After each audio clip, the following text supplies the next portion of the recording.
Hello, shiners. Welcome to Release the Light. I'm your host, Cy Emery, aka Coach Cook, your encouragement coach. Wow, it's good to see you. It's been a minute. Release the Light is a platform dedicated to encouraging you to shine, to be your best self, to spread your positive energy upon the earth. On today's episode of Release the Light, we are breaking free, part 2. Breaking free, part 2. But before I get into that, hey, let's look into the mailbag. I often get real nice, encouraging sentiments from people, wow, as far away as China, New Zealand, France. So, but these are two homegrown ones. The first one is from Tyler. Tyler is a 16-year-old, and he writes, "Miss you, Coach. Hope you've been doing okay. By the way, I really enjoyed Over the Tracks. That's my current novel that's out now, Over the Tracks." He goes on to say, "I don't really read too much, but I read it and I really enjoyed it." Thank you so much, Tyler, for number 1, buying the book, number 2, reading it, number 3, sending me that nice note, and number 4, when you get a chance, please write me a 5-star review on whatever platform you got your book. Barnes & Noble, BAM, Google Bookstore, Goodreads. It's worldwide, so it's on a lot of platforms. Hey, let's do one more. This one comes from Rich, one of my former co-workers. He writes, "Glad you're spreading a much-needed message. Too much hate and division out there. We need to help our youth see the light and the power of being positive so they can grow up and change the current divide." Rich, thanks so much. I appreciate that. You know, sometimes the pep talk man needs a pep talk. So words of encouragement like that go a long way. Thank you so much.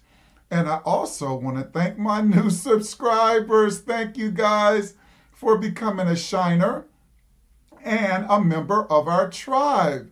I greatly appreciate it. And as always, if this is the first time you're tuning in to my channel, please press that subscribe button and become a shiner and part of our tribe.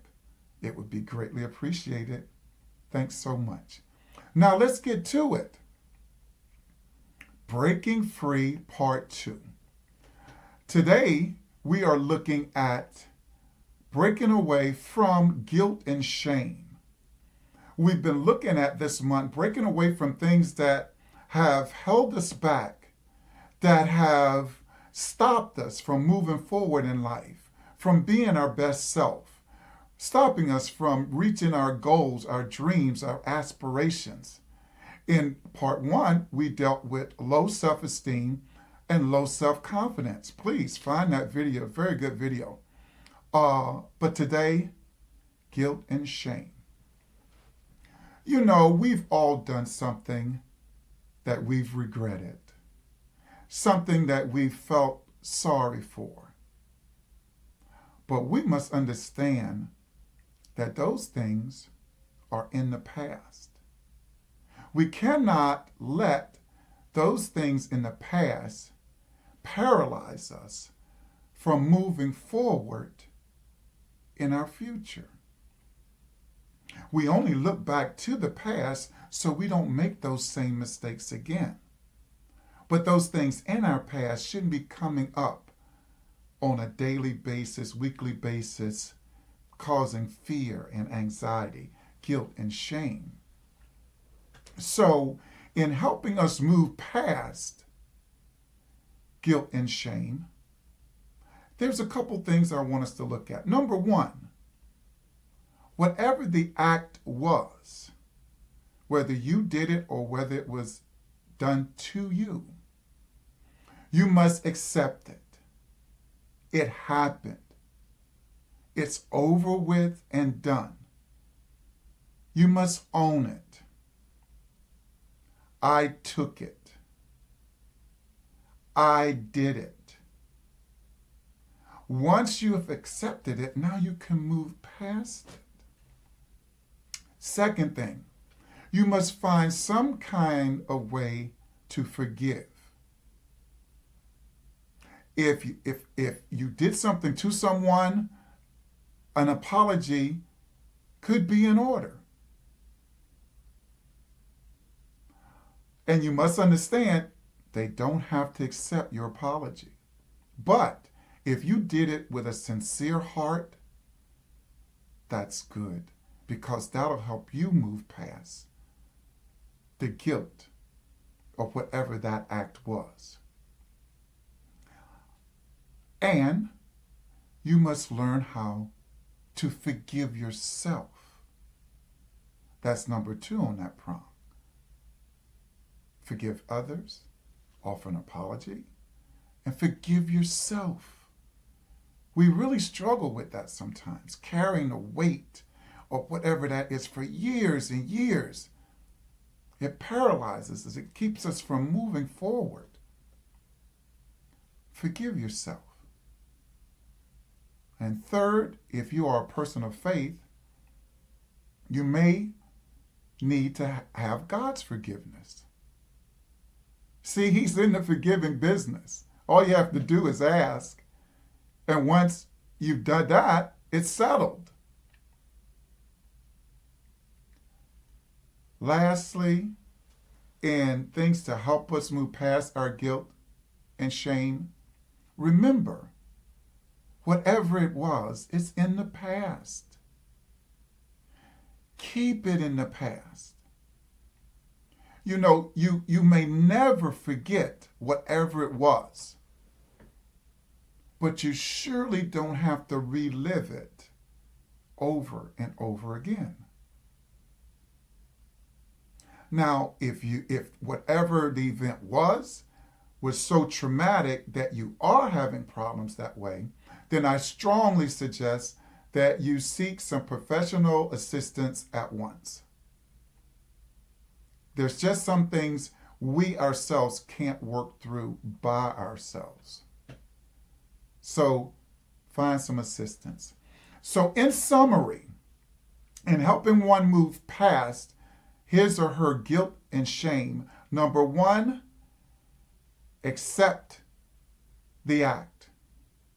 Number 2, find forgiveness. Find a way to forgive. Maybe an apology might be all it is to help get rid of the guilt that you're experiencing. And number 3, it's in the past. Let the past be in the past. See, it's hard for us to move forward if we're constantly looking back. Oh, can I say that again? I'm driving my car. It's hard for me to drive forward if I'm looking back or constantly looking in the rearview mirror. I'm going to run into something. I'm going to have an accident. So whatever that act was, let's leave it back there. And you know your haters, they love to bring up your past, trying to keep you back there. Well, you just tell them, I've moved on from that. Yes, I did it. Yes, I was a part of it. Yes, but you know, that was so long ago. I'm not that same person anymore. Okay? Thank you guys so much for listening today. I appreciate you. And like and share my videos. Share them with family, friends, contacts. Share them on your social media page. It would be greatly appreciated. And as always, This is your boy, Cy Emery, saying, let your light shine.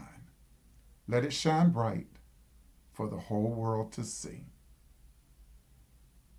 Goodbye for now, and God bless.